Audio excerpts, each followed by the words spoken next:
Buenas tardes a todos. Damos inicio a este nuevo encuentro denominado de la fuga de divisas a la integración productiva, otro Paraná es posible, organizado por la Fundación de Estudios Políticos y Estratégicos, FUNEPE. En esta oportunidad el objetivo de realizar un conversatorio con destacados referentes a nivel nacional y provincial para profundizar el alcance geopolítico, fiscal y fundamentalmente reflexionar sobre cómo defender los intereses nacionales en un tema que es muy caro para el Mercosur y también para los argentinos.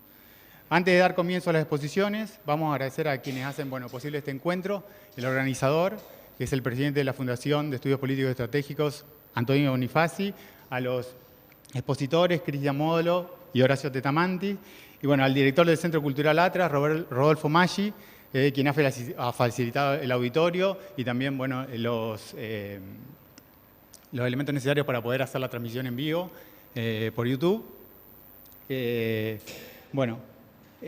Vamos a dar comienzo al primer expositor, es Cristian Módolo, es economista de la Universidad Nacional de Rosario, ex subsecretario de Hacienda de la Nación, docente de grado y posgrado de la UBA, de la UNR y de la Universidad de San Martín y director de la FUNEPE.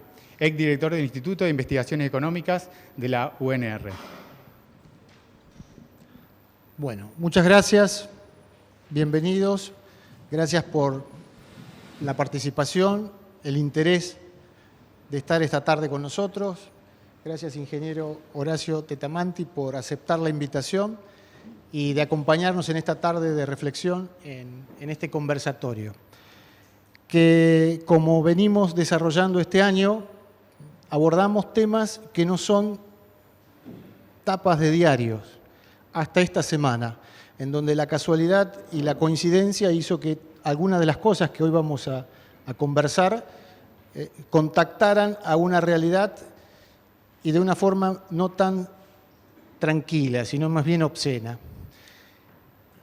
Hablar de temas como el río Paraná en una región y en una ciudad como Rosario es crucial. Y dentro de los temas que nos parecen importantes destacar, fuimos este año abordando la fiscalidad, el federalismo fiscal, la deuda externa, y ahora nos toca este tema que nos hace muy cercanos en la región porque nos involucra directamente. Este año se cumplieron 30 años del contrato de concesión de la hidrovía. Precisamente en el mes de febrero de este año se cumplieron 3 décadas en donde hemos naturalizado y asimilado hasta la nominalidad de lo que se trata el tema. El río Paraná lo rebautizamos como hidrovía y planteamos como un aparato productivo y parte de un sistema productivo a lo que es algo mucho más que un recurso para nosotros. Si bien es una estructura productiva fundamental, el río Paraná, lo es también desde lo cultural y desde lo social. Y el abordaje del tema que vamos a presentar, o por lo menos vamos a presentar una parte en lo que respecta al trabajo que hicimos desde la Fundación, y después Horacio Tetamanti abordar los aspectos más ligados a la infraestructura de lo que implica la idea del Paraná como instrumento de integración económica. Lo que vamos a abordar, y la provocación de hablar de fuga de divisas tiene un sentido, vamos a hablar de cómo es el diseño estructural, qué se ha reconfigurado. Nos parece que 30 años es un tiempo más que suficiente para evaluar y hacer un parate y pararnos en la realidad de la región y ver los contrastes. 30 años es un tiempo más que suficiente para evaluar si lo que se ha hecho es bueno o no. Y la realidad es que a nosotros no nos conforma ni nos parece que esto que estamos viviendo sea lo que nos merecemos como comunidad. Por eso el título, y por eso el tema, y por eso el abordaje. Lo que vamos a hacer es compartir algunas de las conclusiones que hemos elaborado que tienen que ver con los aspectos económicos y fiscales, más vinculados a ellos en el campo de la producción. Vamos a ir compartiendo algunos datos, simplemente para ubicarnos de qué estamos hablando. Estamos hablando de la Cuenca del Plata como área ampliada. Nosotros, para proyectarnos en lo que es la dinámica productiva, la Argentina tiene 3 ejes generadores de riqueza. Para nosotros la riqueza es fundamental y un recurso necesario, pero no suficiente para poder hablar de desarrollo de una comunidad. Partiendo de la base de que es necesaria la generación de riqueza, la Argentina tiene 3 ejes: el cordón montañoso de los Andes, la riqueza del mar argentino y la Cuenca del Plata. La Cuenca del Plata concentra el 70% de la riqueza que genera la República Argentina y circula a través de los ríos, de las corrientes del río Paraná y Paraguay, algunas apreciaciones: el 90% de las exportaciones de oleaginosas, el 90% de los contenedores, el 100% de la industria automotriz, el 80% de las exportaciones argentinas, en lo que hace a nuestra región ampliada. Pero no es solamente un elemento de producción, las características. La siguiente, por favor. Sino también que la cuenca atraviesa 5 países. Si lo ampliamos y por algún momento nos olvidamos de las fronteras geográficas que nos dividen, estamos en una región compuesta por 5 países y 130 millones de personas poblamos esta cuenca.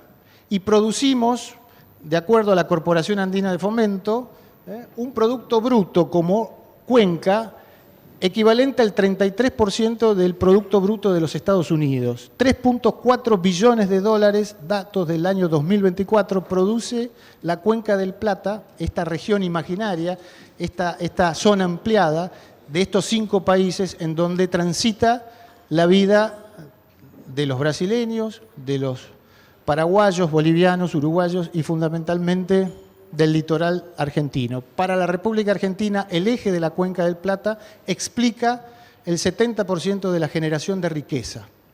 La siguiente, por favor. La otra, estamos ya poniendo el foco para ir tomando el asunto de precisar la región que baña desde Santa Fe hacia el sur, desde la provincia de Santa Fe hacia el sur, la cuenca de la planicie portuaria, de extensión portuaria más grande de la Argentina y la más grande del mundo. Está compuesta por 21 terminales portuarias, por multinacionales que vamos a ver pertenecen a una gama de países muy importantes, en donde vamos a ver que detrás de cada uno de ellos hay una historia en particular. O sea, nuestra región atraviesa 3 aglomerados urbanos, este frente portuario, aglomerado urbano de Santa Fe, Santo Tomé, el Gran Rosario y Villa Constitución y San Nicolás, son nuestras áreas donde diríamos en esta región está bañada la población de estas 3 grandes metrópolis, con las particularidades y las características que uno puede indagar, con datos oficiales de lo que significa la calidad de vida de esta región. Uno la puede sectorizar. En estas 3 podemos ver la demostración y las pruebas fehacientes de que estamos hablando cuando mencionamos el contraste entre lo que viven los santafesinos y lo que generan esta región. La siguiente, por favor. Esta no es la lista de las empresas que compraron o registraron soja en estos días. Lamentablemente, la coincidencia quiso, o el destino quiso, como quieran verlo, que atravesamos un periodo en donde las noticias de muchas de estas empresas fueron tapa o se hicieron a conocer en estos días. Estas son las multinacionales más importantes en cuanto a volumen de producción que operan en nuestras terminales portuarias, en lo que respecta a uno de los recursos productivos más importantes que tiene nuestro país y la cuenca, que es los productos granarios y los subproductos derivados. Este es el ranking 2024. Puede que con los datos de estos días encontremos muchas coincidencias, ¿Por qué? Porque la primera, la segunda, la tercera, la cuarta y la quinta de este listado coinciden con las 5 empresas que el lunes, el martes y el miércoles de esta semana registraron las operaciones de exportación de granos por 7.000 millones de dólares. Y si vamos a ser un poco más filo y más preciso, de estas empresas, el 66% son de capitales o socias americanas. Las coincidencias y las casualidades, además en los títulos de las películas, existen. O sea, casualidad o no, las empresas que suscribieron los registros de exportaciones de grano y que coinciden con esta lista en el orden de preferencia son las que se llevaron una ganancia más que normal, ¿no? Bien, estos son los actores. La región está compuesta, poblada por gobiernos, por población y por empresas multinacionales. Empresas multinacionales, decíamos que pertenecen a países diversos, a 16 países diversos. La siguiente placa, por favor. Datos oficiales. Empresas multinacionales que han ido desarrollando como los sistemas inmunológicos particularidades. De acuerdo a las realidades del territorio, fueron conformándose características muy singulares, que no son propias de la región, son propias del orden de lo económico, pero que sin dudas, esta práctica de organizar la producción en el ámbito de la exportación granaria, que es un ejemplo que nosotros vamos a tomar y que estudiamos y profundizamos para investigar cuánto es la fuga de divisas que se generan, nos lleva a entender cómo es el proceso de organización de la producción. Y esta organización de la producción no puede ser o no pudo haber sido desarrollada sin los actores y las partes involucradas y necesarias de esta obra. Estos partícipes necesarios para que las empresas multinacionales puedan desacoplar su cadena de valor, es decir, desarmar las estructuras productivas y esa desarticulación productiva, llevarla a una desarticulación jurídica, constituir empresas proveedoras que se van generando cadenas de compra y venta interna e incluso con empresas en jurisdicciones. Veíamos recién la plantilla de las empresas multinacionales, más allá de que pertenezcan a determinados países, las primeras 5, inclusive la empresa china, su sede no está en los países de origen, sino en paraísos fiscales. ¿Qué queremos decir con esto? De que la organización de la producción, para poder llevar adelante un mecanismo de generación de riqueza que tenga como consecuencia fugas de divisas, es necesaria una organización productiva especial. Y para que haya una organización del negocio, es necesario que existan determinadas condiciones, entre ellas la disponibilidad logística. ¿Por qué? Porque estamos hablando de algo que no es un activo intangible. El grano no es un activo intangible, se puede intangibilizar. De hecho, es una de las prácticas que usan las organizaciones productivas, inmaterializar los derechos de propiedad para poder transarlo internacionalmente, pero para poder mover el grano, que es algo lógico y físico, se necesita logística. O sea, es necesario la logística para que esto ocurra. Por lo tanto, el contrato de la hidrovía es un actor partícipe necesario para que la organización de este tipo de empresas se pueda dar.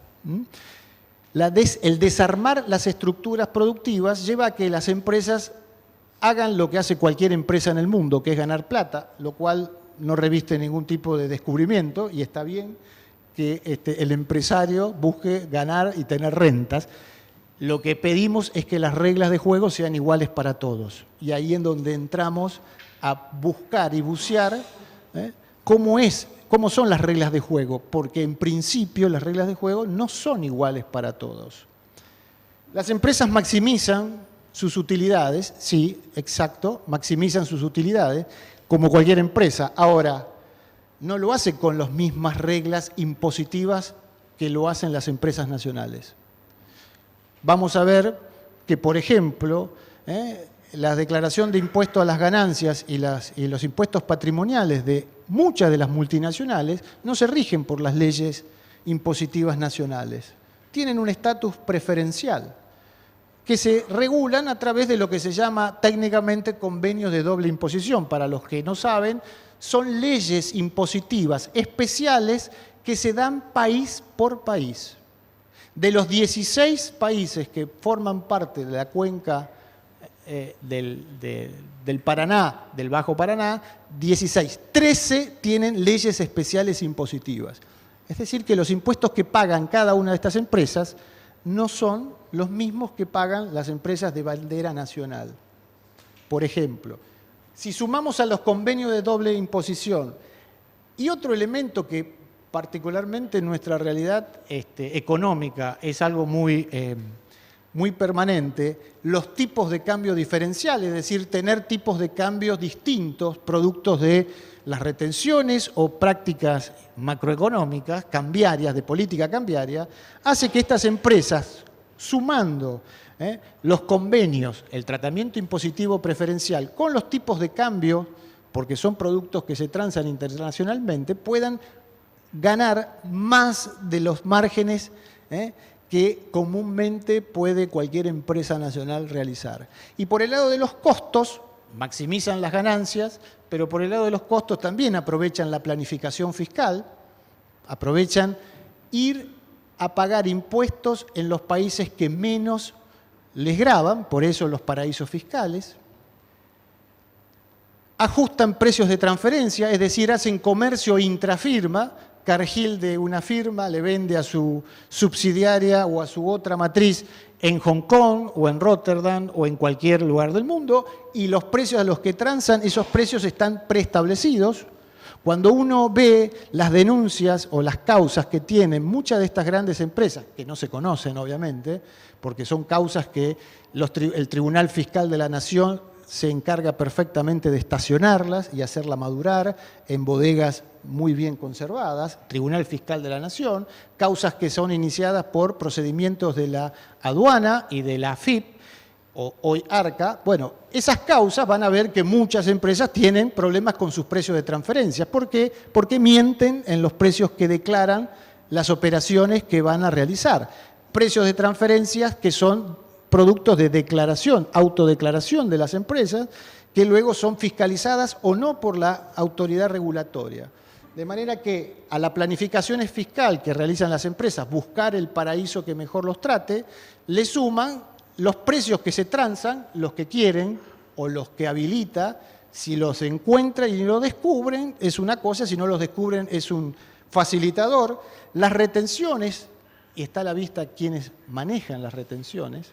O sea, lo que ha pasado esta semana en la República Argentina es una obscenidad a cielo abierto. O sea, hemos visto una cloaca de lo que significa el tratamiento de las retenciones o de la política de retenciones, o un aspecto de la política tributaria, cómo se ha negociado, cómo se ha logrado abrir una ventana en donde la timba que se generó provocó en principio 1.500 millones de dólares de utilidades, en principio. Lo que no sabemos son las consecuencias fiscales, quién va a pagar este premio, y tampoco la inflación, cuánto nos va a costar a todos nosotros pagar este beneficio de anticiparle al Tesoro o a la economía argentina una cantidad de divisas que las empresas trajeron del exterior, no exportaron, porque todavía el movimiento no se hizo el movimiento de un solo grano de nada, sino lo único que se ha hecho el movimiento de transferencias. Bueno, los precios y las retenciones, está claro que si se pueden bajar a cero las retenciones, porque así lo ha dispuesto, y después volverla a subir, está claro que las retenciones no tienen una dirección, o el poder de negociación por lo menos no está en la autoridad central. Pareciera, ¿no? Esto minimiza los costos. Esta maximización o minimización de costos es lo que explica la ecuación de las empresas multinacionales en esta región. Hay elementos, como por ejemplo los convenios de doble imposición, que es responsabilidad del Estado argentino. El último convenio de doble imposición se sancionó hace 10 meses atrás con la República Popular de China, votada por el Congreso argentino. O sea, las empresas chinas radicadas en Argentina van a tener el tratamiento preferencial de sus utilidades, como tienen las empresas rusas, como tienen las empresas francesas o como tienen las empresas belgas.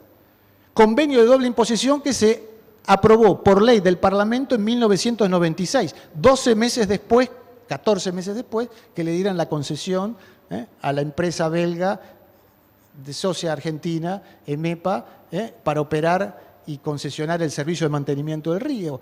De manera que las reglas de juego, estamos hablando de uno de los primeros.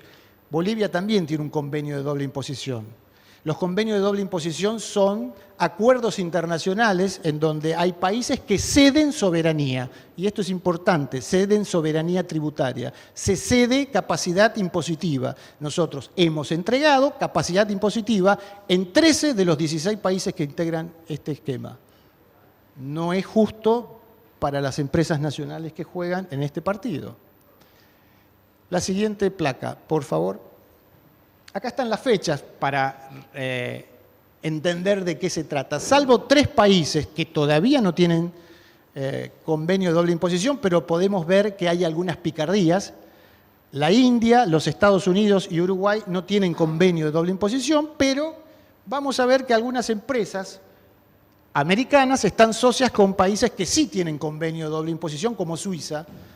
Entonces podemos sospechar de que los socios se reparten a donde pueden dirigir sus utilidades, pero podemos ver, los belgas en junio del 96 le dieron su ley especial impositiva, a los rusos en septiembre del 2011, a los ingleses en enero del 96. Además, las fechas, si uno rememora las fechas, algunas son muy particulares, porque son fechas en donde muy poca atención tienen estas cosas. De hecho, hay muchos que ignoran que existen estas cosas operando en el mundo. La última, que es la de la República Popular de China, la ley se sancionó. Todas estas son leyes. No las cité a los efectos de no hacer aburrida la presentación, pero están firmas de convenio y ratificación parlamentaria en Argentina y en el país de origen. Los chinos tuvieron su convenio internacional en el año 2018 y su ratificación parlamentaria a fin del 2024, en noviembre del año pasado, con la ley 27.780. Por lo tanto, para ellos rige esta ley impositiva, no la 19.550 o la ley de ganancias que cualquier mortal, cualquier empresario argentino puede tener. Todos tienen, salvo Uruguay, los Estados Unidos hasta ahora y la India. El resto todos tienen un tratamiento preferencial con leyes ratificadas por los parlamentos respectivos. De manera de que acá nadie puede aludir responsabilidad. Hay nombres y apellidos y legisladores que levantaron la mano para aprobar esto. La siguiente, por favor. Este es un ejemplo tomado de un trabajo formidable de un autor santafesino, Orellano, que escribió y mostró en una representación simplificada el caso Vicentín, que también es muy caro y cercano a la realidad nuestra.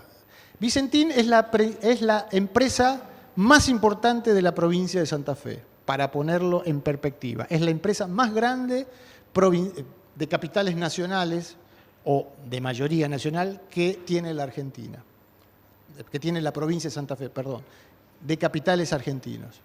Esta es la estructura de la empresa. Esta es la estructura de la empresa, donde hay Vicentín Paraguay, Vicentín Europa, Vicentín Uruguay. Esto es la radiografía de lo que es una empresa puertas adentro, cómo se organiza una empresa a partir de este fenómeno territorial y normativo que tiene el país, que hacen que, organizándose de esta manera, pueden maximizar beneficios y disminuir costos al más no poder. Obviamente que esta empresa está en convocatoria, pero su presidente era el presidente de la Bolsa de Comercio de Rosario y era el presidente del PRO de la provincia de Santa Fe, hoy procesado en la causa de defraudación Banco Nación. Este ejemplo es un ejemplo chico de un modelo nacional de desintegración productiva. Es un modelo simple. Esto es la estructura de cómo se organiza y se desarma el aparato productivo. Y no solamente se desarma, sino que se lo relaciona con otros países para pagar menos impuestos, estrictamente así. Y los impuestos no es que uno tenga una deformación profesional y le interesa el tema, sino que es la única herramienta que tiene una comunidad para apropiarse de parte de la riqueza que generan los privados, legítimamente. Pero en esa legitimidad de generar riqueza, la única forma de capitalizarla socialmente que tienen los gobiernos es a través de los recursos, de los impuestos nacionales, de los impuestos provinciales y de los tributos municipales. Es la única forma legítima que tenemos como comunidad de hacernos. Y ¿saben qué? Nos están pasando a 20.000 kilómetros de distancia en todos los órdenes. Entre ellos los impositivos. Son los que menos tributan, en apariencia parecen más, porque cuantitativamente importan de otra manera, pero en términos relativos lo que tributa es insignificante. La provincia de Santa Fe no llega al 2% de captura de los impuestos que generan estas empresas. Cuando vemos los estudios de lo que no se exporta, sino de lo que se vende en el interior del país, evaden el 42% en la cadena solamente de trigo, harina, pan. O sea, los niveles de evasión, que no lo estamos considerando acá, son extraordinarios. Y los niveles de tributación son extraordinariamente insignificantes. De hecho, las retenciones es un mecanismo no solamente de desacople de precios, sino de captura de parte de la renta que abastece el Tesoro Nacional. Pero está a la vista, por cómo se han dado las cosas y se ha mostrado públicamente, de que estas retenciones tienen el carácter, de política conveniente, política externa o política internacional. Se bajaron y se subieron de la noche a la mañana de una forma extraordinariamente obscena. La siguiente, por favor. Acá está un poco, la idea es ir refiriendo de que la organización del negocio de la generación de riqueza en Argentina, en uno de los puntos más importantes, fue moldeada por las condiciones del entorno normativo, de las leyes, de los órganos de control. Los órganos de control que hemos estudiado y relevado para hacer este trabajo fueron todos los existentes.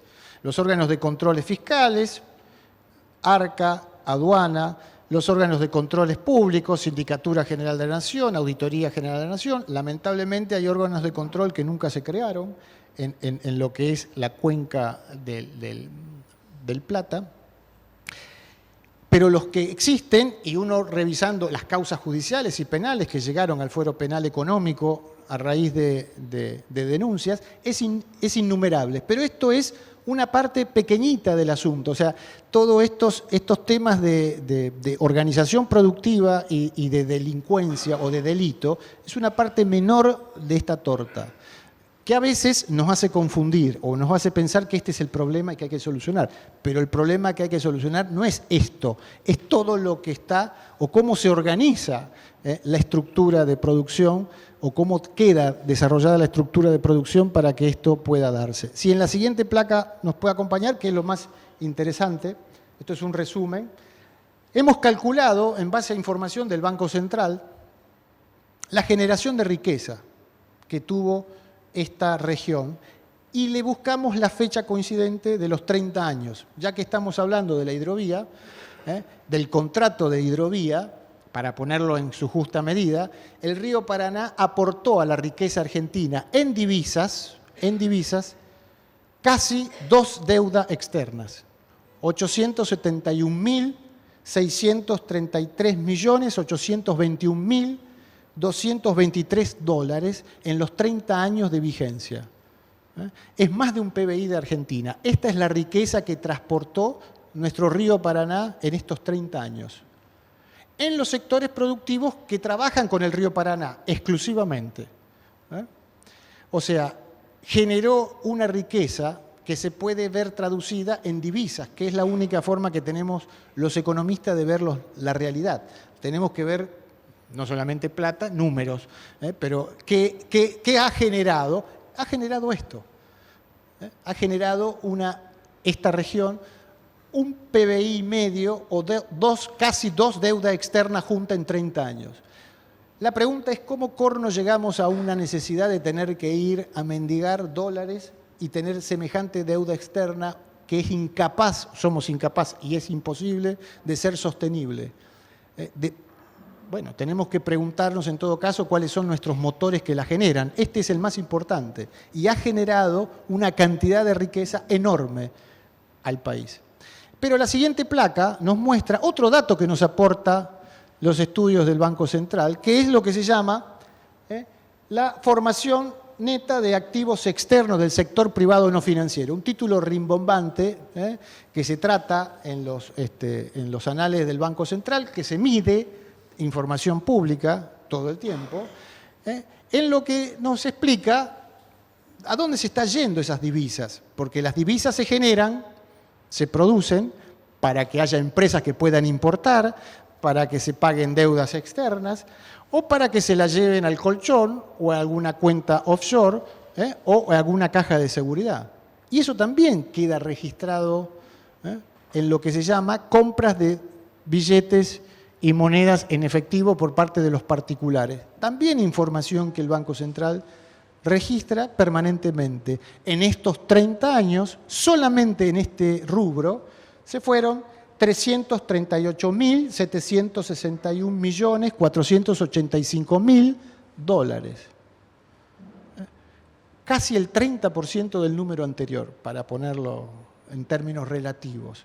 Esto es fuga. La fuga de divisas, que sería el título público que se suele conocer esto, es plata no que se esconde en un barco pirata, es plata que se genera en forma legal y que asume otros destinos. ¿Qué destino? Un paraíso fiscal, registrándolo, algunos lo registran contablemente, las empresas necesitan registrarlo, o algunos particulares.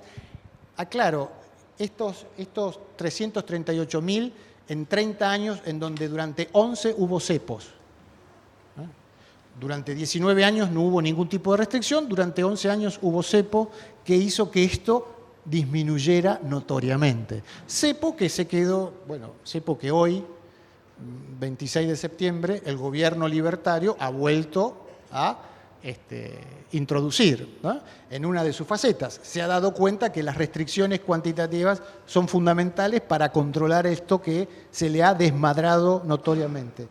Esto se ha fugado en términos de divisas. Mucho de esto se ha visto recuperado en los permanentes blanqueos que hemos tenido como país.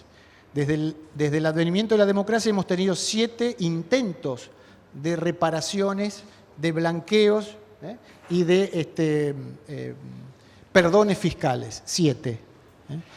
De eso alguito se va recuperando, de esta cifra. Pero obviamente que esto es solo el Paraná, no es la República Argentina. El dato anterior y este dato está calculado en términos de los recursos que genera esta región solamente. La siguiente, por favor.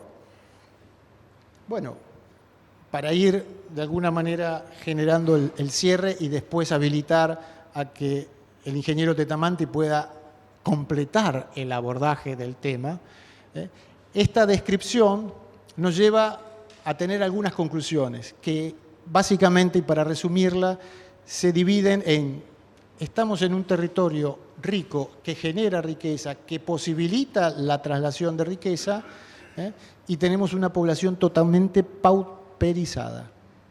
¿Pauperizada en qué sentido? En que no tienen cloacas.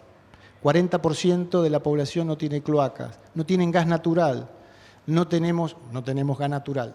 Hay porciones de la población que todavía viven en el siglo XIX, sin agua potable, sin cloacas, sin gas, en esta región asentada, sin vivienda, con necesidades básicas insatisfechas, con el récord triste en el territorio de Villa Constitución, San Nicolás, de tener el nivel de indigencia más alto de toda la cuenca del Plata, en Villa Constitución. Villa Constitución, niveles de indigencia de pueblos africanos. Villa Constitución, que yo sepa, o por lo menos la relación que tiene, es uno de los puntos neurálgicos donde se confluyen la vida urbana, la vida rural, en su máxima expresión. Industrias, comercio, puertos. Tienen los niveles de indigencia más altos de todos los aglomerados, de todas las regiones del litoral argentino, y el tercero más alto del país, que siempre lo ostentaban las regiones del noreste de la Argentina. Villa Constitución está a la altura de países africanos. Esto no es alegre. La pregunta es, este gobierno, este año, si es que puede, en el último trimestre se comprometió a poner en marcha el proceso de licitación de la hidrovía. Por 20 años. Lleva 30, con prórrogas bastante especiales, y pretenden llevarlo otros 30 años más. En un rapto de concesión el gobierno dijo van a ser de 20 años el contrato. Seguramente para hacer la misma trapisonda que hicieron en hacer una redeterminación de fechas y volver a patear todo para adelante. 20 años más. En 50 años, ¿cuál es la sociedad que vamos a tener? No puede ser que esto quede a la merced y quede tapado por un montón de urgencias que siempre tenemos. Nos parece que es fundamental por lo menos conocer y difundir desde un lugar tan estratégico como la ciudad de Rosario, conocer de qué se está hablando, qué es lo que nosotros estamos dejando de ver de todo esto. Esto no es un simple contrato de concesión. En la práctica lo es. En la teoría es un elemento fundamental para la organización productiva que permite que todo esto ocurra, que permita que esa riqueza que se genera legítimamente, pongamos en una función de producción, se genere en esa fuga de divisas, que es plata que se va del sistema. Eso es lo que significa. Esto no se retroalimenta, esto es plata que se va y el sistema pierde. Es un neumático que tiene una pinchadura y que va perdiendo el aire permanentemente y lo vamos cargando de aire y lo vamos perdiendo de aire y vivimos haciendo esto como una solución sin fin. No podemos 30 años después tener niveles de deuda externa triples al momento que lo firmamos, con condiciones sociales mucho más pauperizadas, etc. Esto es la foto que hay que contrastar. 30 años es un tiempo más que suficiente para compararlo. Esto por lo menos habilitaría a que se tenga que replantear legislativo, obviamente, y los gobiernos, que quedaron totalmente fuera de foco. O sea, el gobierno nacional, ante la caída de la licitación el año pasado, resolvió disolver un ente federal que había creado, despidió a las provincias y las dejó puertas afuera. Ni siquiera en la intervención de la negociación de los términos del nuevo contrato. O sea, el contrato se está negociando en la capital federal y quiero yo saber en qué condiciones se está negociando y en qué situación estamos comprometidos a la vista de lo que sucede o cómo se manejan las cosas en este país. En esta instancia, no quiero imaginarme cómo seguirá este entuerto. ¿Se puede revertir? Es reversible. Es mentira que no se puede revertir. Hay que conocer en dónde se tienen que proceder, a dónde poner el foco y la atención. Los convenios de doble imposición se pueden observar y objetar. Hay mecanismos, son convenios internacionales, con lo cual tienen un estatus superior a las leyes. Se pueden observar. Los órganos de fiscalización que tienen que estar detrás de todo esto se pueden establecer. No puede ser que en la región sur de Santa Fe no haya una oficina de la Auditoría General de la Nación controlando el tránsito vehicular, el tránsito de los recursos fluviales y terrenos cuando lo que se transporta son elementos físicos. No puede ser que Paraguay, que tiene 5 veces menos producción que nosotros en grano de soja, exporte más sojas que nosotros en términos físicos. Tienen 5 veces menos la producción y solamente exportan 20% menos que nosotros. Hay algo que no cierra, los números no cierran. Pero como esto es algo físico, se puede medir, se puede metrar, se puede establecer qué está pasando. Los organismos de control, las autoridades oficiales, los gobiernos locales, los sistemas impositivos, que son los únicos elementos formales que pueden generar de todo esto una captación de recursos ¿para qué? Para vivir mejor, nada más. No es que no estamos pidiendo otra cosa. Estamos pidiendo que esta comunidad, esta región se desarrolle como corresponde, si la comparamos en otras en el mundo. Y esto así no puede, de alguna manera, tener una continuidad que pase desapercibida para la comunidad. Son reversibles los procesos, todos son reversibles, son mejorables y se pueden identificar en qué puntos es necesario poner la atención. No vamos a hablar, porque el estudio y el trabajo lo hemos documentado con las observaciones de los órganos de control, las causas judiciales abiertas, todo eso que por ahí nadie conoce, todo esto tiene un respaldo, o todo tiene evidencia, registros, testimonios. No es una conclusión que compartimos esta tarde alegre, sino es la síntesis de muchas cosas que fueron sucediendo y pasando en estos 30 años, que ameritaría por lo menos que se conozcan, que se defiendan, porque de última la defensa de los intereses nacionales, la incorporación del valor agregado al trabajo argentino y la promoción social es las únicas elementos o las únicas cuestiones que como comunidad queremos defender, o por lo menos pretendemos hacerlo. Gracias y le doy la palabra al ingeniero Tetamanti.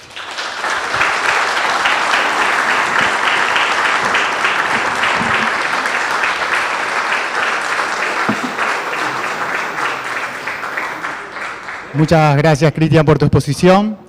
Pasamos al siguiente expositor, Horacio Tetamantis, ingeniero naval y mecánico de la UBA, empresario, socio fundador del grupo SPI, socio fundador y expresidente de ABIN, Asociación Bonaerense de Industria Naval, docente de la UBA, ex secretario de Producción de la Municipalidad de General Pueyrredón, ex consejero de la Provincia de Buenos Aires en el Consejo Federal Pesquero y ex subsecretario nacional de Puertos y Vías Navegables. Le damos la palabra. Bueno, muchas gracias.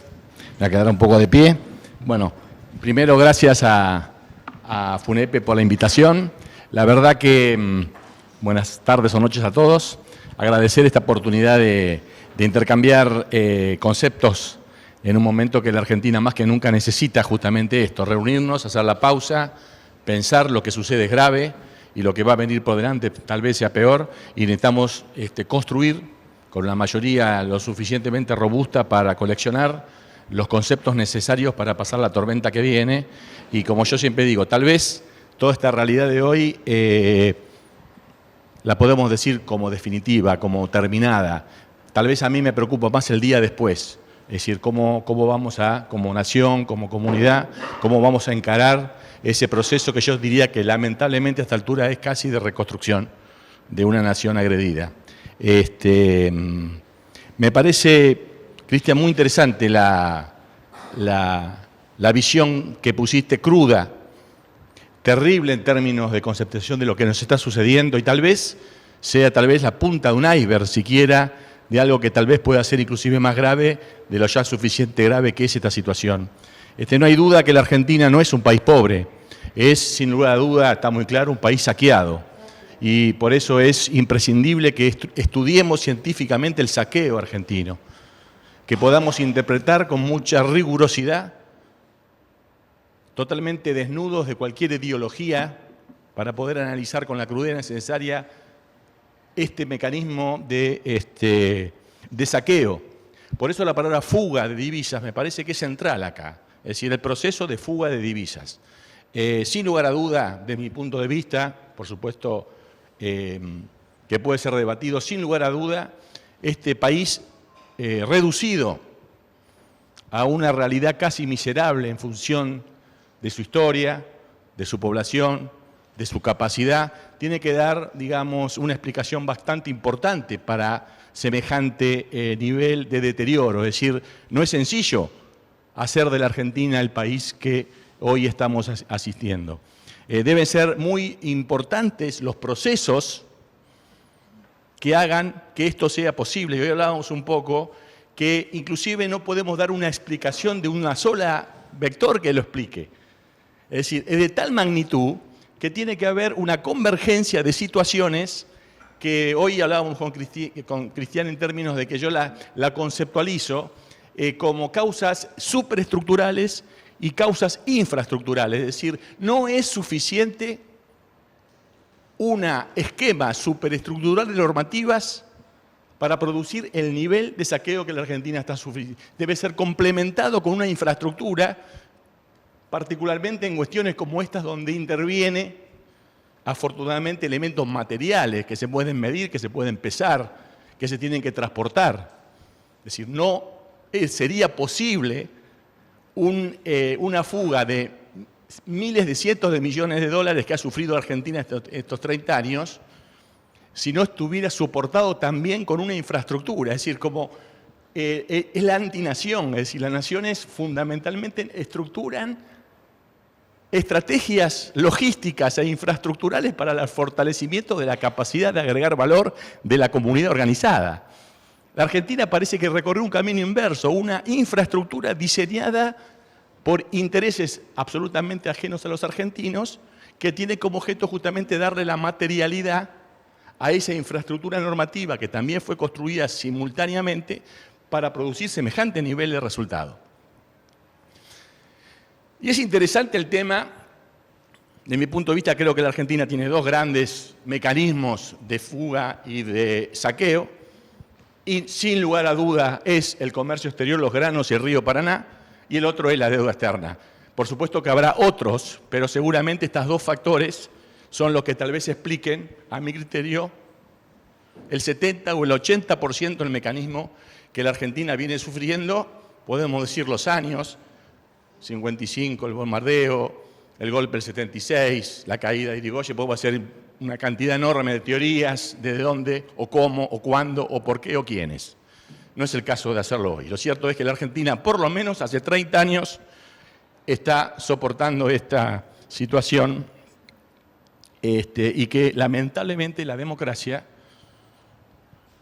nosotros mismos no hemos podido resolver adecuadamente. Podemos pasar la primera. Lo primero que tenemos que hacer es primero reconstruir y recomponer nuestra autoestima. Si parece que nos han culturalmente reducido a que la Argentina es un país insignificante. La Argentina es el 8º país del mundo. 3,5 millones de kilómetros cuadrados. Argentina tiene la plataforma marítima más importante, está entre las más importantes del mundo, riqueza minerales raros, pesca, etcétera, etcétera. Tiene la cuenca del Plata, no solamente una parte significativa de la cuenca del Plata, sino la llave estratégica del río Paraná. Sin el río Paraná argentino, ese producto bruto que vos estabas señalando no podría circular. Acá hay un tema muy importante, si la geografía, la geopolítica que nace de la geografía, nos explica que esa naturalidad que tiene el continente sudamericano, que tiene hacia el este la cordillera primaria en el macizo de Brasilia y hacia el oeste los Andes, hace que esa longitudinalidad que da lugar al Paraná y a la cuenca del Plata es la fortaleza estratégica que hizo del Virreinato de la Plata su centralidad en esa determinada historia, el que hizo las Provincias Unidas del Río de la Plata, el que hizo la República Argentina. Por eso en esa lucha de esa longitudinalidad y el control de esa longitudinalidad se dieron las batallas que dieron nuestra identidad nacional. Es la geografía, la historia la que nos indica que el río Paraná es tal vez la columna central de la riqueza argentina. Por eso es poco explicable que por acto propio, por autoridad legítima, ya se han producido las entregas escandalosas que se hayan producido a lo largo de todo este tiempo y tal vez las más críticas se hayan producido en los últimos 30 años. Podemos pasar la próxima. Bueno, ahí vemos, a veces inclusive hay argentinos que discuten que realmente eso no es la Argentina, eso es un delirio nacionalista, que las Malvinas ya no son más argentinas, que la Antártida no es argentina porque es un tratado internacional, e ignoran que esta es la Argentina por ley, por constitución. Si tenemos que tener claro, este es nuestro país para tener esa dimensión de que estamos hablando. Podemos seguir la que sigue. Y tenemos, fíjate que sin haber hablado pusimos la misma interpretación. La cuenca del Plata, la Argentina verde y la Argentina azul. Su columna vertebral es el río Paraná. Podemos seguir pasando. Esta cuestión hace que esa riqueza que muy bien vos la identificaste, y también es importante, Cristian, hacerte una reflexión acerca de que en esta modernidad, ese valor que vos planteaste era la riqueza que se crea en cuanto a la materialidad de la producción. Pero hay un factor que no se analiza, que hoy en esta modernidad de la economía mundial, el 30% de ese valor corresponde a la logística. Es decir, es más importante la logística que se aplica sobre ese recurso natural que el propio valor del recurso, con lo cual es más importante el control de la logística que el control de la propia propiedad Y en esos valores habría que agregarle a una fuga, que hablábamos de la fuga blanca, que es el 30% de la logística que debería traccionar la riqueza creada en la cuenta de plata, que queda absolutamente fuera del país. No participamos en el flete, no participamos en los seguros, no participamos en los puertos, no participamos en el control de los datos. Y todos esos valores, el 30% corresponde a esa logística. Es decir, es absolutamente legítimo que la Argentina, siendo propietario del río Paraná argentino, llave estratégica de esa producción, participe proporcionalmente con esa riqueza. O sea, de ese 30%, por lo menos Argentina debería abrevar 10% en flota propia, en puertos propios, en remolcadores propios, en seguros propios, en actividad productiva, en astilleros, en flota fluvial, en flota marítima, etcétera, etcétera, etcétera. Eso también es fuga. Se le suma a ese valor esa fuga, porque eso es plata blanca que cuando la Argentina vende FOB y pone el producto arriba de un barco de bandera extranjera, de una bandera de países fiscales, ni siquiera participa en esa gestión y ni siquiera participa en el puerto, que también es extranjero. Con lo cual estamos viendo que no solamente es lo que nos sacan, sino lo que dejamos de ganar. Entonces ahí empezamos a sumar estos valores, y empieza a tener la dimensión de la monstruosidad que la Argentina está sufriendo por estas consecuencias. Podemos pasar.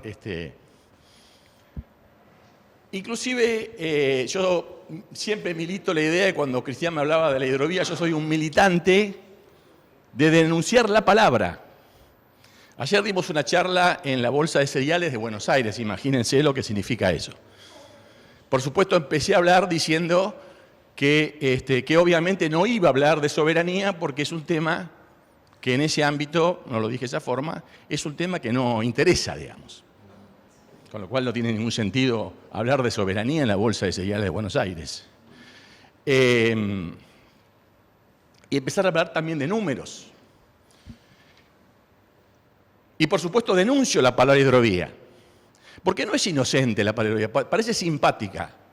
Hay una especie de ola cultural que parecen estas palabras inglesas simpáticas. O sea, aquel que la pronuncia tiene como un erotismo, digamos. Uno cuando dice hidrovía parece que tiene como un erotismo que le genera importancia.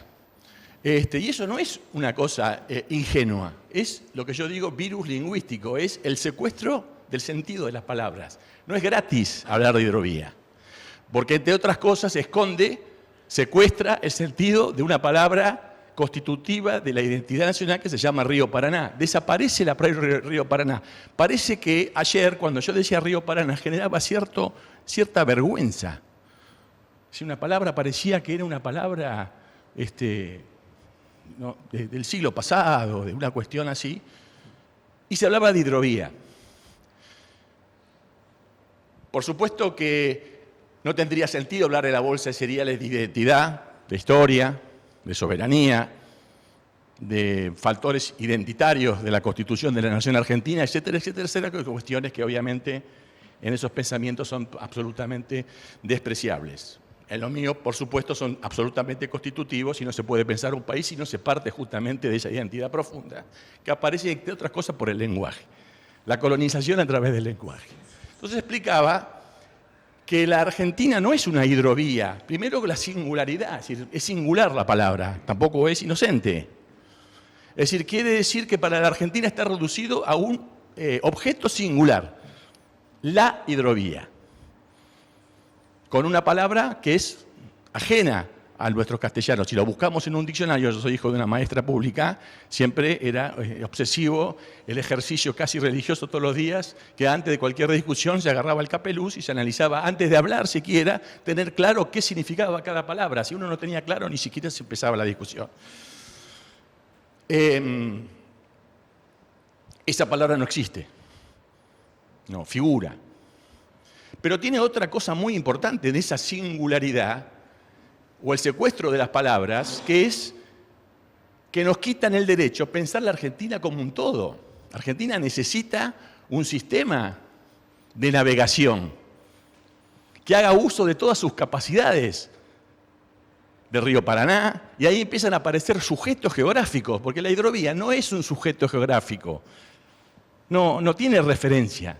Es una especie de Pac-Man que se come todo, digamos. El Río de la Plata nunca perteneció a nada llamado hidrovía, es decir, ese famoso tratado de hidrovía del año 93, que sea dicho de paso, debe ser denunciado urgentemente como un punto angular para la reconstrucción argentina, y es un tema que nos tenemos que dar nosotros, porque cuando hablamos de otros y de nosotros,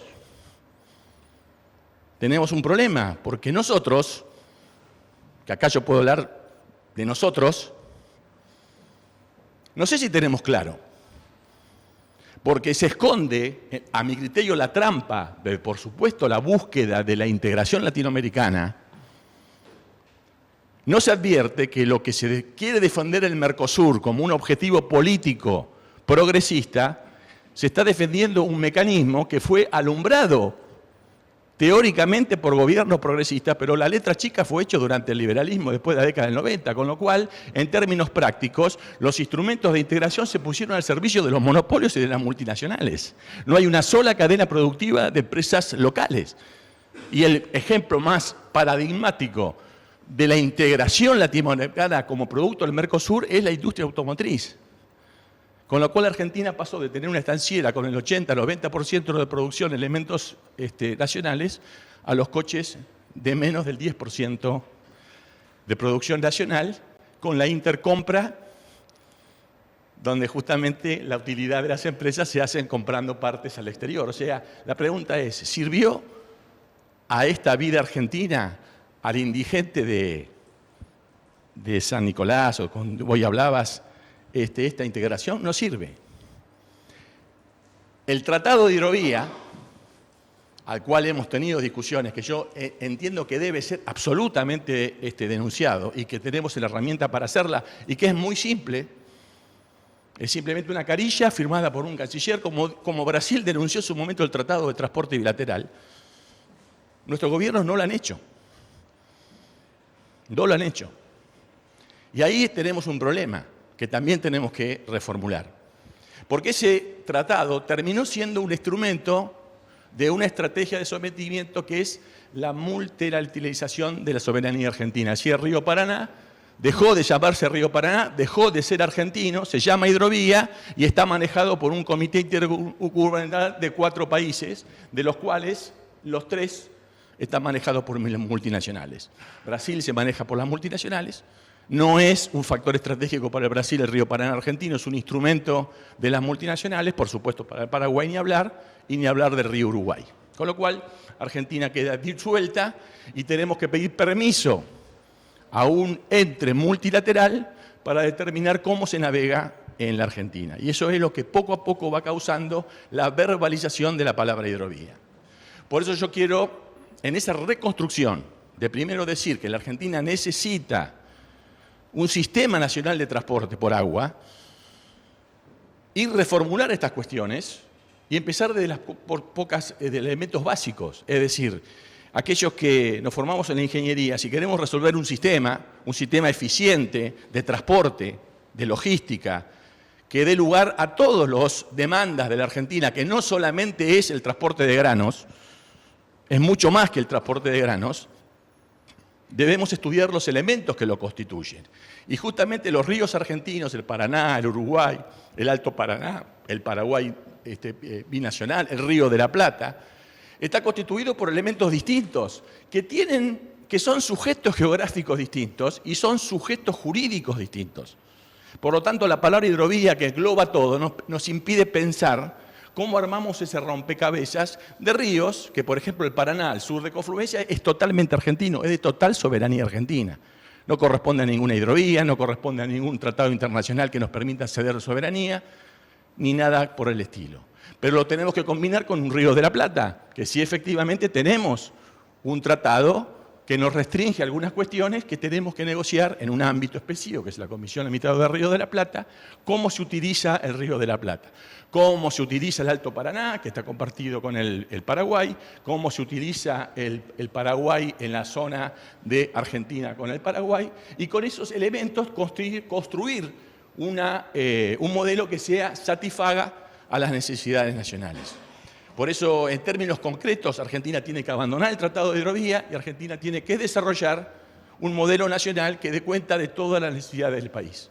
¿Por qué es esto? Argentina tiene uno de los factores que no solamente afecta a la fuga de divisas, es la hipoteca que le hace a la economía nacional un modelo de navegación al servicio de fuga de divisas. Es decir, el modelo de navegación al servicio de la fuga de divisas no solamente facilita o no solamente es el soporte infraestructural del mecanismo de divisas, sino que también le prohíbe, le confisca, le impide a la Argentina utilizar esos recursos para potenciar la capacidad de agregar valor. O sea, es una doble pérdida que tampoco están analizados en estas cuestiones. ¿Por qué digo esto? Porque es viejo como los tiempos que lo que cuesta $1 llevado por agua, cuesta $10 llevados en un ferrocarril y cuesta 100 en un camión. Esto no quiere decir que hay que confrontar, es decir, no es una confrontación de un barco con un ferrocarril o de una confrontación de un camión con un ferrocarril. Es decir, esa tríada estratégica logística armoniza en un sistema de transporte logístico que haga minimizar los costos de logística en función de que el camión funciona en un radio de 300 kilómetros, no en un radio de 2.000 o 3.000 como funciona en la Argentina. Los ferrocarriles funcionan en una cuestión transversal a la Argentina, porque justamente la longitudinalidad, la potencia longitudinal de la Argentina está dada por el agua, y el agua donde tiene que estar. No tiene ningún sentido que los camiones te revienten, como ahora venimos por la Ruta 9, por carga que obviamente tendría que estar transportada por agua. O en las cuestiones transversales, distancias de 400, 500, 800, 2.000 kilómetros hechas por ferrocarril. Esto hace una matriz. Si la Argentina tiene su costo logístico explicado en más del 87% por el camión, que es el más caro de los tres, si tiene explicado el ferrocarril en una participación menor al 11%, que es bastante más económico, y el agua, que es la más barata de todas, en menos del 1%, lógicamente un polinomio elemental hace lo que sucede. Argentina tiene un costo logístico 3-4 veces superior a cualquier otro país semejante del mundo. Con estos costos logísticos no hay economía regional que banque, no hay costo de vida que permita a salir de la dirigencia argentina, y no hay ningún proceso de agregar valor que se pueda sostener a más de 700 o 600 kilómetros del puerto de Buenos Aires. No hay ninguna duda que el puerto de Buenos Aires ha sido y es uno de los factores determinantes de la tragedia argentina. En ese contexto, identificando los ríos por su nombre, conociendo la estructura jurídica que le corresponde, tenemos que conformar un sistema de navegación que permita maximizar la capacidad de agregar valor de la Argentina. Podemos pasar otro que sigue ahora. Acá está el famoso la hidrovía. Ustedes están viendo que acá están ausentes los ríos importantes, está ausente el río Uruguay, está ausente el Paranaguazú, está ausente el canal Magdalena. Solamente es una navegación que tiene como objeto unir dos puntos, el océano con el puerto de Rosario. Está diseñado exclusivamente para satisfacer una sola necesidad válida, legítima, pero no se puede ni explicar ni justificar un desarrollo argentino solamente con la exportación de granos, obviamente. No alcanza, no es suficiente. Y aparece una situación bastante anormal, que cualquier sistema de navegación de estas características no se define con una profundidad aguas arriba. Porque si yo defino que tengo que llegar a Rosario con X pies, tengo que clausurar todas las posibilidades anteriores. Y si yo puedo llegar a la ensenada de Barragán con 47 pies y competir con Montevideo, obviamente lo voy a aprovechar porque la geografía me lo permite. Si puedo llegar con 42 pies al Paraná-Guazú y utilizar un río que prácticamente no tiene costo de dragado, ¿por qué me voy a renunciar a esa capacidad de logística que inclusive le maximizaría los costos a los productores argentinos? Ahora, ¿cuál es el problema y el porqué de todo esto? Hay evidentemente una necesidad de concentrar el embarque en un determinado conjunto de puertos. Es decir, se trata de que los productores no tengan la posibilidad de vender su producción fuera de ese entorno monolítico de puertos. Por lo tanto, aparece, por ejemplo, que en Uruguay tierras que producen a pocos metros del Paraná-Guazú tienen que llevar vía camión su producción al puerto de Rosario. Absolutamente una irracionalidad que además se vuelve en contra de Rosario. Es decir, acá hay millones de camiones que están, entiendo ustedes, lo mejor, destruyendo la infraestructura vial. Es absolutamente irracional concentrar el 87% de la exportación de granos en 30 kilómetros alrededor de una ciudad y además aguas arriba y además en un lugar que es absolutamente dependiente y vulnerable al cambio climático. No quiero discutir a ver si el cambio climático lo hace el hombre o no lo hace el hombre, es otra discusión para acá, pero que hay cambio climático, hay cambio climático. Yo me crié acá en Santa Fe, en Esperanza, y evidentemente estos ciclos de bajantes y crecientes son cada vez evidentemente más profundos y caemos en la cuestión técnica que uno no gana profundidad haciendo un pozo. Porque la profundidad da el volumen de agua. Si por más que haga pozo, el agua es la que hay. Si no hay agua de arriba, puedo dragar hasta el centro de la Tierra, que voy a tener la misma profundidad. O sea, bueno, lo estamos viendo ahora, por supuesto, que habiendo gastado miles de millones de dólares, los barcos siguen saliendo con menos de 34 pies, como fue, por ejemplo, a fines del año pasado, salían con 30, 31 pies, porque no había forma. Bueno, frente a Rosario ustedes han visto bajantes, tal vez como nunca antes se habían visto. Con lo cual no se resuelve el problema con el dragado. Y es bastante irracional seguir profundizando en un puerto que está afectado y vulnerable al cambio climático.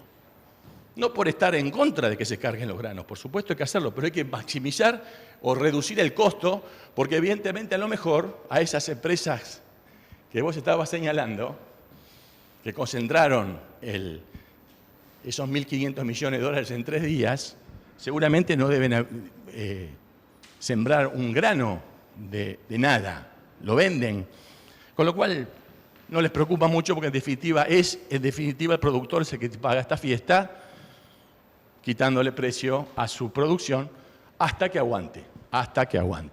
Bueno, podemos pasar. Esta es acá claramente vemos nuestros ríos, que no es la hidrovía, son los ríos argentinos, ríos extraordinarios como el Paraná-Guazú, río que antes de la construcción del Canal Mitre, que fue bastante nefasto para la Argentina, y cuando se inauguró el Canal Mitre, devino abstracto, porque el Canal Mitre nace a la luz del conflicto con Uruguay, que queda clausurado con el Tratado de 1973, con lo cual cuando se inaugura en el 77, las razones por las cuales Argentina hace el Canal Mitre devienen abstractas, porque era una cuestión de asegurar soberanía de salida al mar por Argentina, teniendo con el Uruguay un conflicto donde el Uruguay reivindicaba el norte del Río de la Plata del Tawel, con lo cual el canal Paraná-Guazú terminaba saliendo por los históricos canales San Martín García, que por el conflicto del limítrofe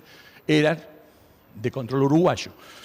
Con lo cual, en ese momento, se hizo el diseño del Canal Mitre como una reacción frente a un conflicto fronterizo que queda clausurado en junio o julio, no recuerdo exactamente, del año 1973, cuando el general Perón firma el Tratado del Río de la Plata. Se abandonó para siempre el Paraná-Guazú. Ahora, tiene alguna característica particular y se concentró la salida de el 87% de los granos por el Paraná de las Palmas, que tiene varias características. Por el Paraná de las Palmas fluye solamente el 20% del agua que viene de la Cuenca del Plata. Si el 80% del caudal corre por el Paranaguazú, con lo cual las profundidades obviamente están en el Paranaguazú.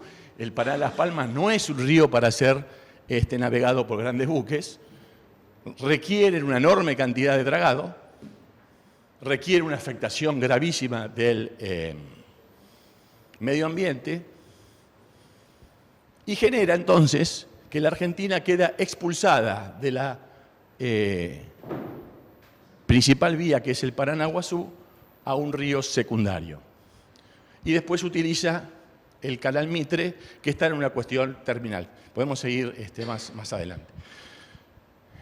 Bueno, acá se ve, hay una foto que vale más que 1000 palabras. Este es el famoso kilómetro 180, donde el río Paraná se divide hacia la derecha en el Paraná de las Palmas y hacia la izquierda en el Paranaguazú. Los números, los estudios indican claramente que el 81% escurre por el Guazú, menos del 20% por el Paraná de las Palmas, pero la fotografía es tan elocuente que se dan cuenta que es poco explicable que la Argentina haya abandonado la vía central y haberse concentrado en una especie de colectora que lo somete a un costo logístico casi inexplicable. Podemos pasar más adelante. A ver, Bueno, aquí está el otro gran drama argentino. Es decir, la Argentina históricamente, antes del canal Mitre, que es este que está aquí, no existía hasta el año 76, todos los granos argentinos salían por el canal de San Martín García, que son los históricos. Es la salida natural de la cuenca. Por ahí escurre el agua. El agua nunca escurrió por el canal Mitre. Siempre escurrió naturalmente. Las profundidades naturales están ahí. Por eso se dio la batalla de la isla Martín García. Por eso el almirante Brown dio la batalla por el control de la isla Martín García, porque en ese momento era la salida de toda la riqueza de la Cuenca del Plata y del Camino del Potosí. Es decir, que controlara la isla Martín García controlaba la salida de los barcos y aparece lo que decíamos, si el que controla la salida controla la capacidad logística de apropiarse de renta de un recurso natural que por sí mismo no significa nada si no tienes el control logístico. Y curiosamente la Argentina empezó a abandonar el canal natural, que es el canal Buenos Aires, al sur de la isla Martín García, y lo abandonó hacia el Uruguay, y el Uruguay forzó un canal prácticamente costanero para alimentar sus propios puertos. O sea que Argentina cede también nuevamente el eje central de la navegación por descuido, por corrupción o por lo que fuera. Y acá se ve claramente que el puerto de Buenos Aires ya está tapado por el barro y es un puerto que no tiene ningún tipo de futuro. Si el puerto no puede tener, Buenos Aires nunca más, no puede tener más de 34 pies. Y hoy los barcos modernos necesitan 47 pies. Con lo cual, seguir invirtiendo como están haciendo ahora y como hizo el gobierno anterior y como hizo el otro gobierno anterior en el puerto de Buenos Aires, ¿por qué lo hacen? Porque los monopolios de transporte requieren a la Argentina, para apropiarse de esa renta logística, manejar el comercio exterior de contenedores argentinos no desde un puerto argentino, sino desde un puerto uruguayo. Porque ahí alquilan los contenedores, porque ahí transan las operaciones, porque ahí se concentra o se vacía toda la posibilidad de apropiarse de un legítimo derecho a participar en la logística, siendo los propietarios legítimos del río que da lugar a esa logística. Así es poco explicable.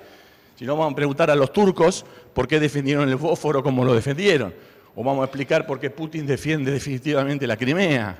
O por qué se dieron las discusiones del Canal de Panamá, etc. Es decir, ningún país, salvo Argentina, cede recursos estratégicos de forma tan pacífica y tan fácil, que lo que ganaron los patriotas de la Vuelta de Obligado, de Martín García, de la batalla de los Pollos, de la batalla de Montevideo, los entregó un presidente argentino con la lapicera en un papel arriba de la mesa. Ahora, ¿por qué es esto? Porque ellos requieren que el puerto de Buenos Aires se convierta en un hub de contenedores, donde vienen y van los vacíos y los llenos de todo el comercio exterior vía camión. Es decir, por ejemplo, los exportadores de manzana del Alto Valle, para exportar la manzana que hoy se hace con contenedores refrigerados, tiene primero que venir el vacío para poder poner las manzanas y tiene que volver para ser exportados. A mí me tocó, como secretario de Puerto de la Nación, recibir a los productores de manzanas desesperados porque el gerente de la Hamburg-Süd no les enviaba los vacíos. Y si no tienen los vacíos, no pueden cumplir su carta de crédito y exportar, obviamente. Entonces le preguntábamos, ¿por qué no aparecen los vacíos? Dice, no, los vacíos, lo que pasa es que nosotros los vacíos los acopiamos en Montevideo. Y yo por 20 vacíos, 25 vacíos, no puedo hacer semejante problema, tengo que ir a Montevideo, los tengo que traer a Buenos Aires, ahí los tengo que cargar en un camión y mandarlo a San Antonio Este, poner la manzana, después volverlo a traer a Buenos Aires y de ahí exportarlos. No me justifica 25 contenedores vacíos hacer semejante movimiento, pero para los productores de manzana, los 25 contenedores era la diferencia entre morirse de hambre y progresar en su negocio.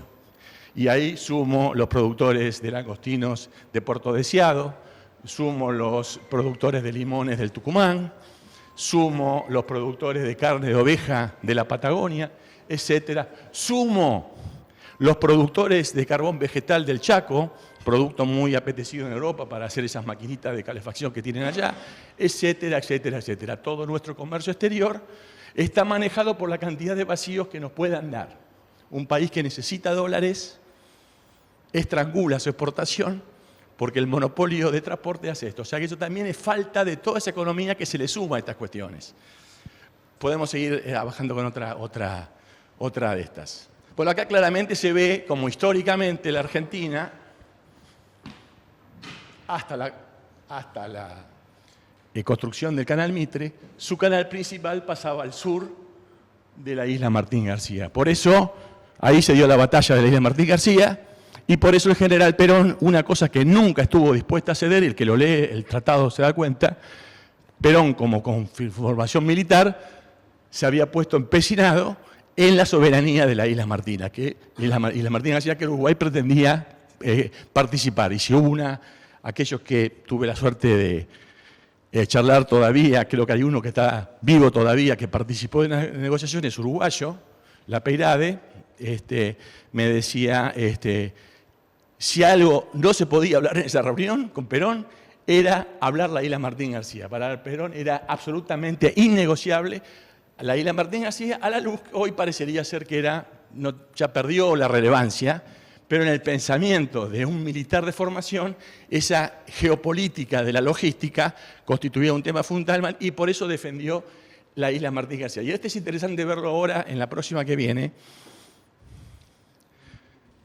que acá se ve claramente el escurrimiento natural de la Cuenca del Plata, es por el sur de la isla Martín García, y el canal que se llama el Canal del Infierno. Aquellos que les gusta la historia y analizan los relatos del almirante Brown cuando dio la batalla de la isla Martín García, que triunfa con los barcos fondeados sin navegar, es porque los envía al lo que se llamaba el Canal del Infierno al norte, porque sabía que ese canal tenía dificultades de navegación, y él se replegó sobre el canal Buenos Aires, que conocía las profundidades, y ahí atacó a la flota enemiga, ganando esa batalla.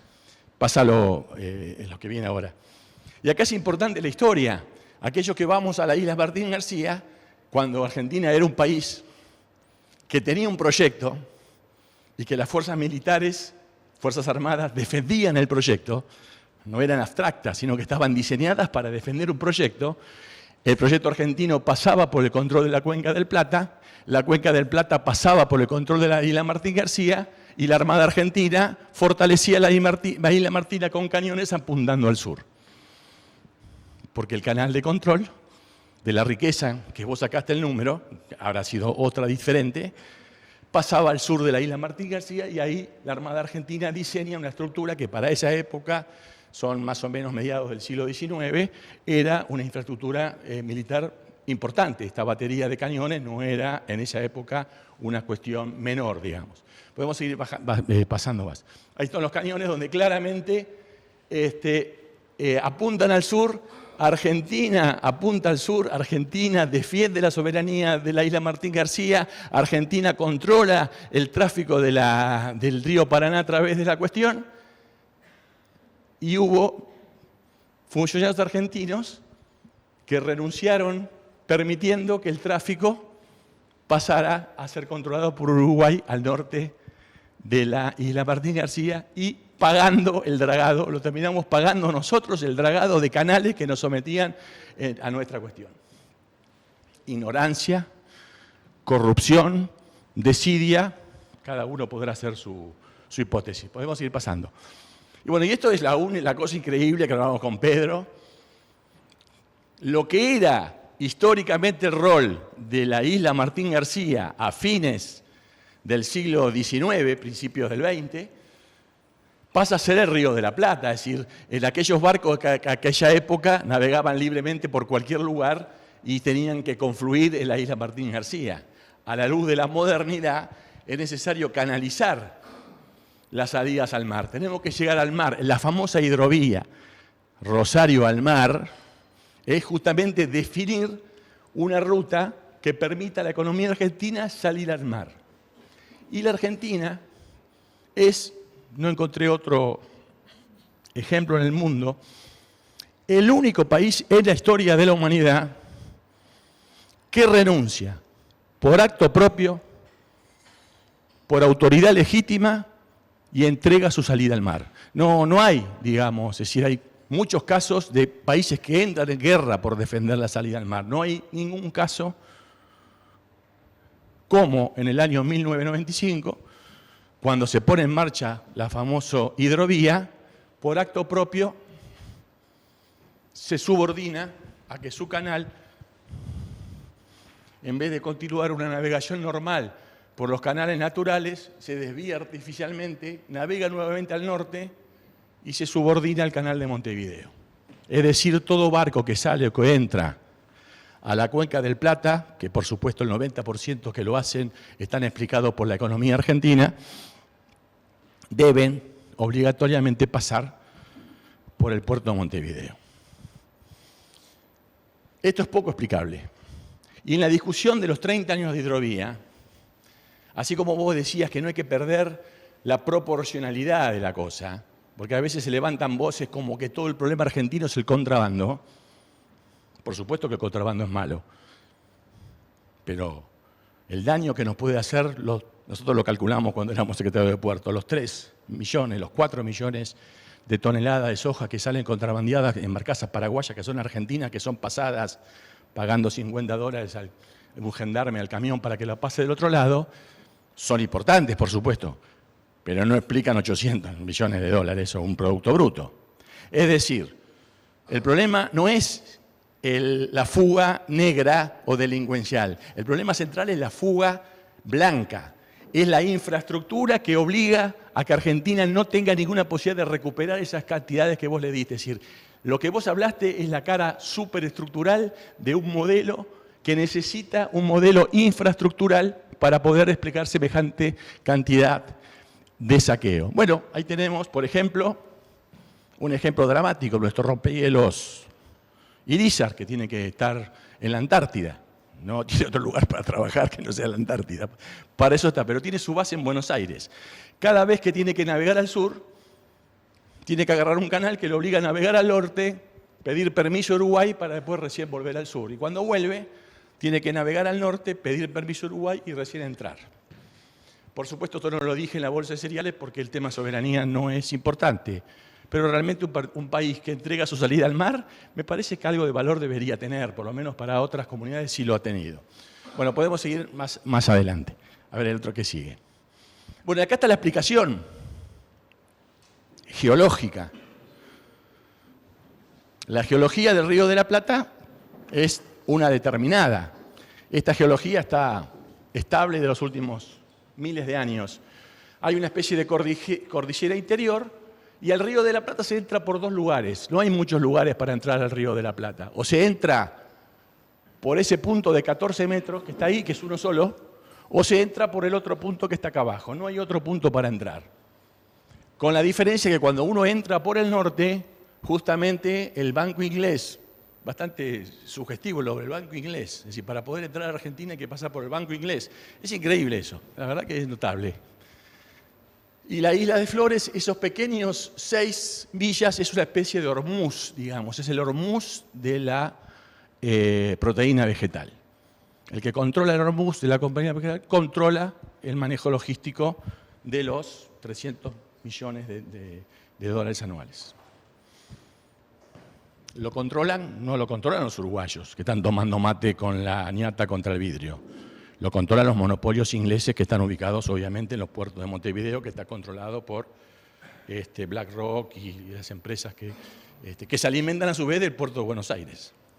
Porque el canal obliga a ir para allá y además, como Buenos Aires nunca va a tener 14 metros, saben que los barcos tienen que descargar en Montevideo y un barco más pequeño o más vacío es el que une con Buenos Aires. Controlan la entrada de todos los barcos, los remolcadores, los seguros y ese 30% que no está en el número que vos hiciste, pero que la Argentina deja de ganar por ceder el recurso estratégico que te da la fortaleza para defenderlo.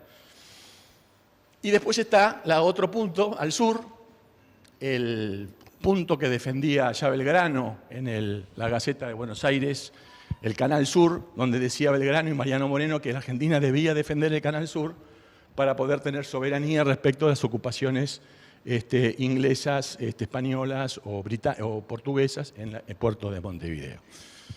Y esta es la lucha que estamos haciendo. Esto es importante entonces, porque lo que se está discutiendo ahora es el contrato de hidrovía, llamada hidrovía, que no tiene nada que ver, es el dragado del río Paraná y del río de la Plata. Los sujetos geográficos involucrados en la licitación para los argentinos se llama río Paraná y río de la Plata. No tiene un pedo que ver con hidrovía, absolutamente, ni siquiera con el tratado, porque el tratado de hidrovía termina ya en el puerto de Nueva Palmira, con lo cual el río de la Plata nunca formó nada que se llame hidrovía, sin embargo la quieren llamar como hidrovía. ¿Por qué? Porque le extrapolan la sensación que están instalando de que el río Paraná es multilateral. Una cosa es la libre navegación y otra es un río internacional. Son cosas totalmente distintas.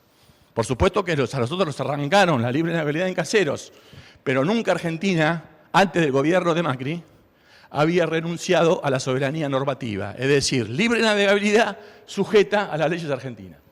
En el único momento que aparece una normativa en la historia normativa argentina es cuando Macri le cede la soberanía de la legislación de navegación al Comité Intergubernamental de Hidrovía, que significa la multilateralización de la soberanía de la navegación en el río Paraná argentino. Cosa que no hizo Brasil con el Paraná Tieté, cosa que no hizo Paraguay con su río Paraguay, cosa que no hizo Bolivia con el canal del Tamengo, cosa que no hizo Uruguay con su río Negro o con sus ríos interiores. El único que cede soberanía de un río propio, que es la llave estratégica de toda la cuenca de Plata, es el río Paraná, que fue apropiada de la soberanía y además cambiado de nombre, es como un nene, como un desaparecido. Por eso, acá viene el otro problema. El tema no es los belgas, porque los belgas efectivamente son piratas, seguramente coimean, pero es un contrato de 200 millones de dólares. Podrán robar 20, podrán robar 30, podrán robar 40. No les cambia. Por supuesto que sería interesante que no se robe en la Argentina. Lo que yo quiero decir es que el problema más serio es la traza de navegación. Porque la traza de navegación que se está por licitar es una traza absolutamente diseñada por intereses que garantizan estas cuestiones, que dan soporte a ese saqueo, que es lo que va a quedar consolidado en el contrato de los belgas. Si los belgas dragaran el canal Magdalena, si los belgas navegaran por el canal Guazú como corresponde, si hiciéramos los canales para que Chaco pudiera tener Barranquera funcionando, así se sigue robando los 40 a los 50, la Argentina no tendría el daño que tiene, porque el daño estratégico viene en la soberanía del diseño de la estructura de navegación, que se constituye en la infraestructura que da lugar al saqueo más importante que sufre la Argentina. Por eso tenemos que, por todos los medios, evitar que esta ignominiosa licitación llegue a buen puerto. A ver, podemos seguir. Bueno, no quiero hablar ahora de los innumerables problemas que tenemos de conflicto ya con el Uruguay, justamente por la salida de todo nuestro río que está manejada no por Uruguay, por los monopolios. O que cuando la Argentina trate o intente defender un interés que vaya contra los monopolios, vamos a tener problemas seguramente en el hormuz de la proteína vegetal. Seguimos manejando. Pasa a la otra que viene. Y esta es impresionante. Esta es impresionante. Entre el gobierno de Fernández y el gobierno de Macri, permitieron que el Uruguay extendiera y lograra los 14 metros para el puerto de Buenos Aires, a la vez que clausuraban el Canal Magdalena, que le hubiera dado la capacidad de 14 metros estratégica. El que maneja los 14 metros maneja el monopolio de los contenedores, y el que maneja los contenedores se queda con el negocio logístico del transporte es decir, una cosa es negociar, como me tocó a mí negociar, con la Hamburg Süd, que hay que negociar de todos modos, porque lo que dice que Argentina tendría que tener barco para esto, no saben de lo que están hablando.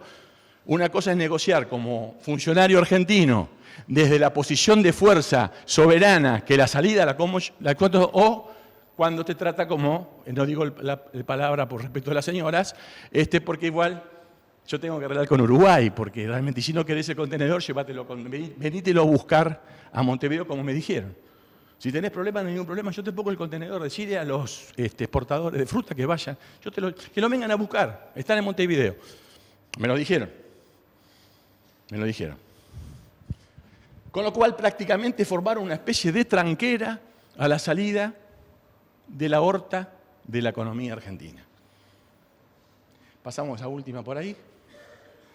Bueno, esta es espantosa porque justamente todo esto que ha hecho de un puerto menor, pequeño como Montevideo hace 50 años, al gran puerto de la Cuenca del Plata, que no solamente se queda con la Cuenca del Plata, sino el control del Atlántico Sur, y por eso toda la flota de barcos piratas que pescan fuera de los Océanos Sur hacen base en Montevideo. Es decir, semejante operación de pesca de 4.000 millones de dólares de pescado argentino que se roba en la 201 o en las Islas Malvinas es materialmente factible por la presencia. No se podría hacer si no hay un puerto en el continente.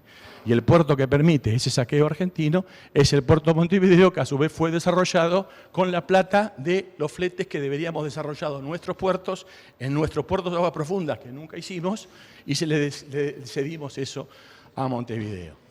Con lo cual estamos empezando a sumar, ¿no? A lo que vos dijiste, hay que empezar a sumar todas las cuestiones. Aparece también la riqueza del Atlántico Sur. O sea, entra otro socio acá. Ya dijimos que había unos socios que eran los americanos, exportadores de granos que se llevaron los 1.500 millones. Expliqué que había otros socios que son los europeos con la Maersk, los contenedores. Y ahora aparece el dueño del circo, el Reino Unido, con el control del Atlántico Sur. A ver, seguí un poquito de acá. Bueno, y esta es la última investigación que hicimos, que cuando la proyectamos ayer hubo un silencio sepulcral. Esto es el costo, la tarifa que paga los embarques en Rosario para que los barcos que vienen a cargar en Rosario alcancen el mar. Es decir, por supuesto que lo paga el productor, porque los exportadores sacan, Pedro nos va a dar una cátedra del precio de allá de Chicago, resta el flete, resta esto, resta el flete, y lo que le queda, la moneda que le queda, se las dan a los productores argentinos. Entre esas cosas que le sacan a los productores argentinos son el costo. Que esto es muy importante porque también hay otra trampa lingüística. ¿Viste que dicen que hay que pagar por tonelada? O sea que yo le quisiera preguntar a todo el mundo, ¿qué piensa? ¿Qué pagan los productores argentinos? Y pagan por cada tonelada que cargan. Estaría bueno porque por lo menos se sabe cuánto cargan, porque pagan por tonelada que cargan, porque es por tonelada. Pero acá hay una trampa inglesa, es tonelada de arqueo neto, que no es una unidad de peso, es una unidad de volumen, que no es de la carga, sino del barco. Es decir, los ingleses inventaron que todo el pago de la mercadería no se hace respecto a la mercadería, sino del barco que se la lleva. Con lo cual no tiene ningún control de saber. O sea, cuando se dice que pagan tantas toneladas de registro neto, están pagando que una tonelada de registro neto, que es una mala traducción del inglés, no es una tonelada de peso, es 100 pies cúbicos. Es decir, una tonelada de registro neto son un volumen de 100 pies cúbicos. O sea, que la carga que lleva 100 pies cúbicos. Podés llevar droga, podés llevar grano, podés llevar plomo, podés llevar nada. Pagan eso. O sea, Argentina no tiene ningún control de lo que se llevan. Pero a su vez con algo muy dramático. Porque lo que hacemos, estructuras de ingeniería, se hace una inversión para bajar un costo. Es decir, nadie hace una inversión en un puente para que cueste más caro pasar el río. Hago un puente para que no lo tengo que pasar con un caballo, me sale mucho más barato. Entonces, sí, pero el puente vale mucha guita, sí, claro, pero si hago el cálculo, todos los caballos que pasan acá, baja el costo. La Argentina, y esto ya termino con esto, en esos 30 años de saqueo, arrancó con un costo de 0,95 centavos o 95 centavos por tonelada de registro neto. Hoy los productores argentinos pagan 4,3. Es decir, prácticamente una cuestión lineal. O sea, entonces ahora quieren hacer una licitación. Si en 30 años pasamos de 1 a 4, en otros 30 años vamos a pasar de 4 a 16, porque es seguir, o sea, vamos a seguir dragando, pero no para bajarle los costos a los productores, para aumentárselos. O sea, es muy difícil de explicar, y con Pedro a veces digo, porque es la única voz que levanta la voz con esta cuestión, cómo los productores esto le pasan un costo que pagan ellos. A lo mejor no saben que lo pagan ellos. De $1 a 4, y no, por supuesto, la bolsa de cereales de Rosario, que debería o dice que es el campo, evidentemente no lo es, en estos 30 años nunca dijo nada que se fueron incrementando esto. Si acá no hubiera corrupción, cada uno podrá pensar si hay o no la hay, difícil respuesta no la quiero dar porque fue funcionario público y sé algunas cosas que tal vez no pueda prudentemente comunicar. Si no hubiera habido corrupción, esto es una falsedad de funcionario público. Es decir, ¿quién puede explicar que está aumentando, que está invirtiendo? Y sin tener en cuenta que no es solamente los ingresos, acá están los ingresos que entran por los productores, no están los 2.000 millones de dólares de subsidio que en esta curva aparecieron. En diferentes lugares hubo subsidios. Ahora, se supone que el subsidio es para que baje el precio.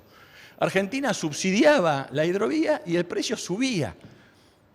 Es una cosa bastante notable. O sea que esto es el resultado de los 30 años, con lo cual, acá termino, simplemente decirles que semejante nivel de saqueo que yo explica la tragedia argentina es producto de un plan sistemático que tiene un gran desarrollo, que opera simultáneamente en la infraestructura logística y en la superestructura con la acumulación de decisiones que sin prisa, sin pausa, van constituyendo un sistema donde la Argentina y los argentinos quedan totalmente fuera de la legítima participación de resultados de su propio trabajo. Bueno, termino con esto ya.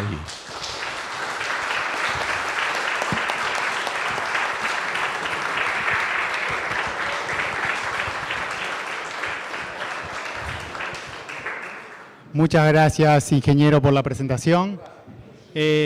Vamos a dar cierre a la transmisión, así que agradecemos a las personas que nos siguieron por la transmisión de YouTube y bueno, estaremos próximos a informarles de la próxima charla. Muchas gracias.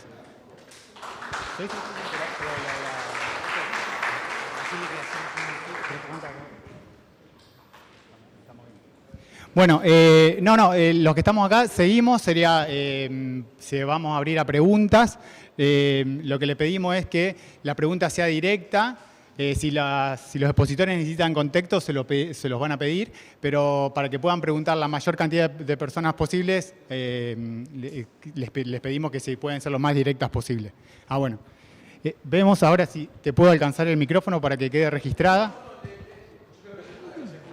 Sí, porque queremos que quede registrada, porque si bien se corta la transmisión, seguimos grabando la charla.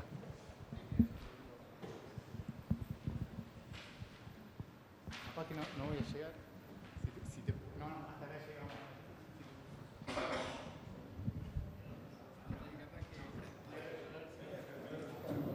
Ahí está. Sí, a cualquiera de los dos, no sé cuál tendrá la respuesta. ¿Alguna vez hicieron un estudio, se sabe cuál es el volumen de exportación del puerto de Nueva Palmira?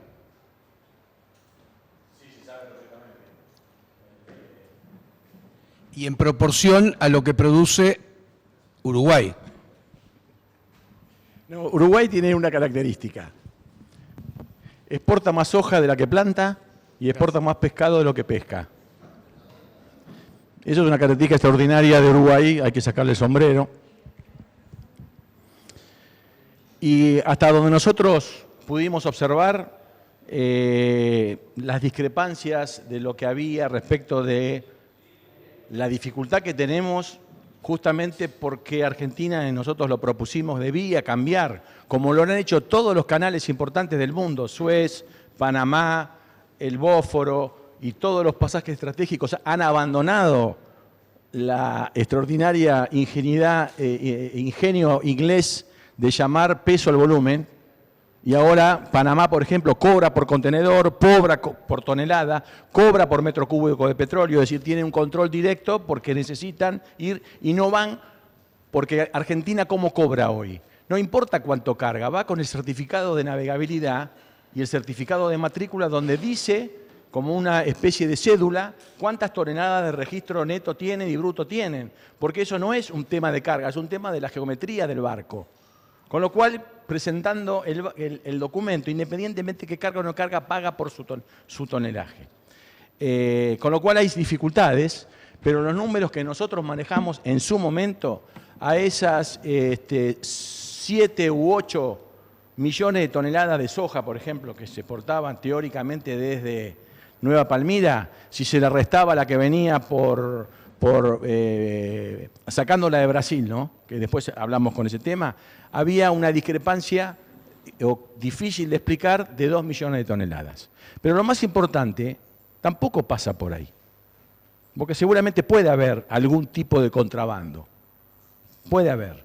Pero lo importante que el Mato Grosso do Sur, que tiene una capacidad de producir 70 millones de toneladas, casi como toda la Argentina, la posibilidad de colocar la producción del Mato Grosso do Sur en el mercado internacional, habida cuenta que tiene hacia el este un cordón montañoso de 1.500 o 2.000 metros y hacia el oeste un cordón con montañosos de 4.000 metros, se le hace muy difícil, y lo ha intentado y ha fracasado con el Paraná ITT, indicándolo, con vías ferroviarias. Todavía los costos que significa pasar la producción del Mato Grosso Sur por la montaña del este o por el oeste hace que sí o sí requieran el Paraná argentino.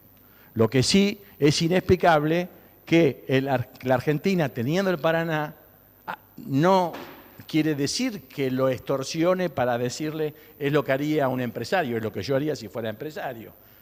Te cuesta $10 pasar la montaña, si pasás por mi río, me vas a pagar, si yo fuera empresario, 9,5. No es correcto, pero pagame 5, no me pagues nada, porque si no fuera por el río, que es lo que hoy paga, no paga absolutamente nada. Los productores argentinos que no usan barcazas y que pagan toda la navegación del Paraná, subsidian indirectamente a su competidor, que es la soja brasileña, que usa el Paraná sin pagar un centavo. Es otro caso bastante increíble que los propios productores se vean obligados a subsidiar el flete de sus competidores. No hay muchos casos parecidos. Entonces hay que sumarle también que Nueva Palmira saca una cantidad creciente de soja efectivamente brasileña, y también algo de soja boliviana.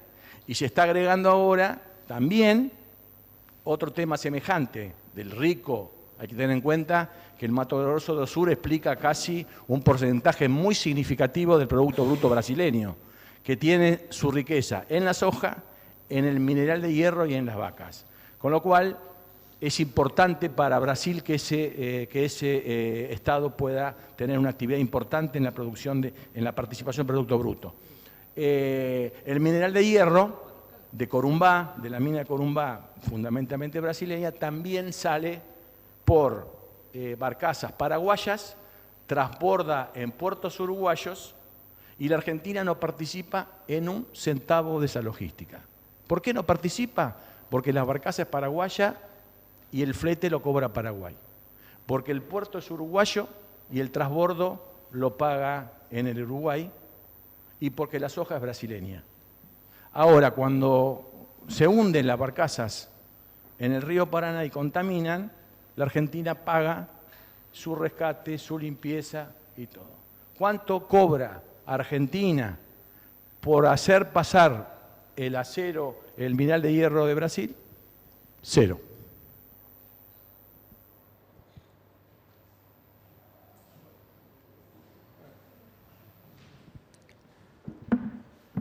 ¿Alguien más?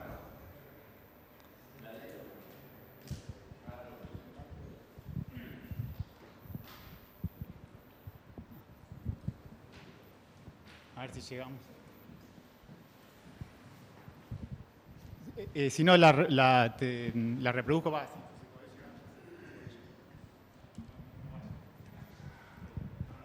No llega. Para el ingeniero, ¿estás de acuerdo con volver a tener Marina Mercante estatal y con el viejo proyecto, creo que era el 70, de la isla Puerto en la desembocadura del Río de la Plata? Con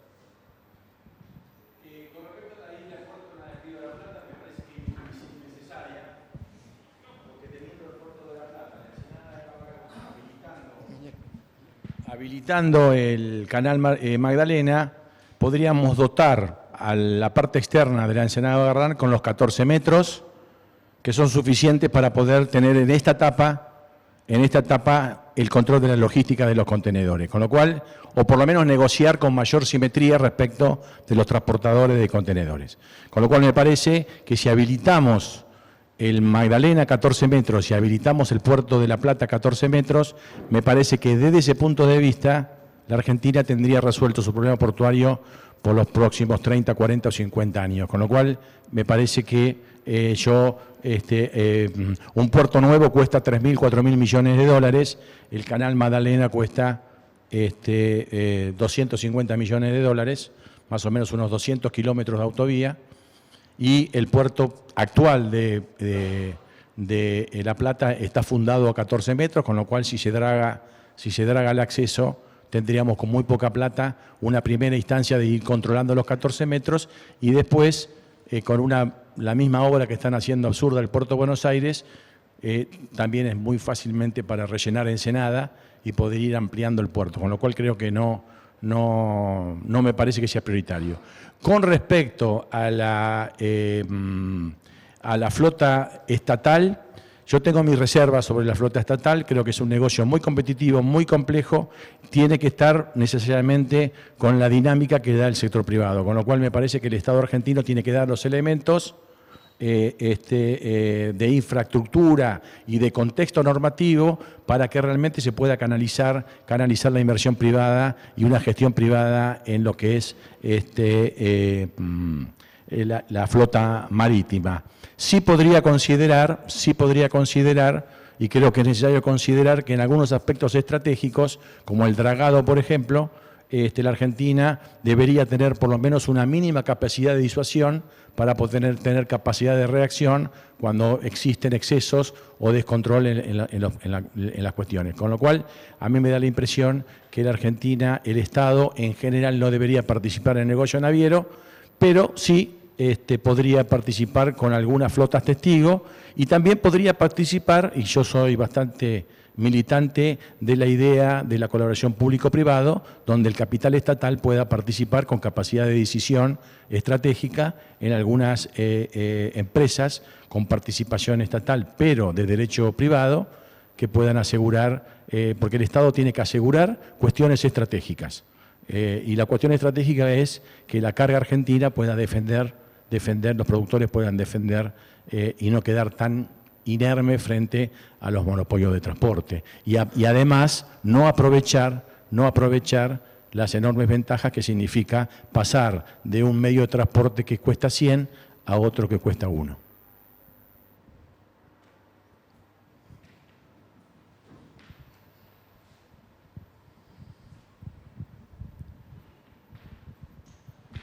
¿Alguna pregunta más?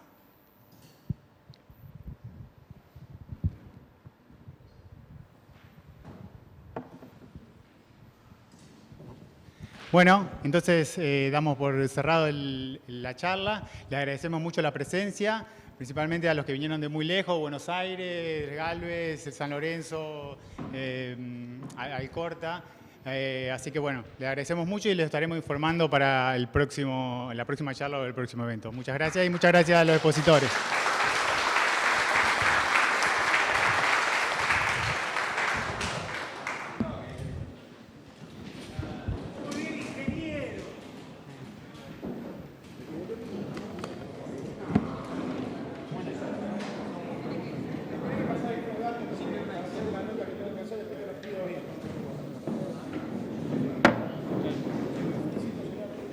¿Cómo puedo acceder a la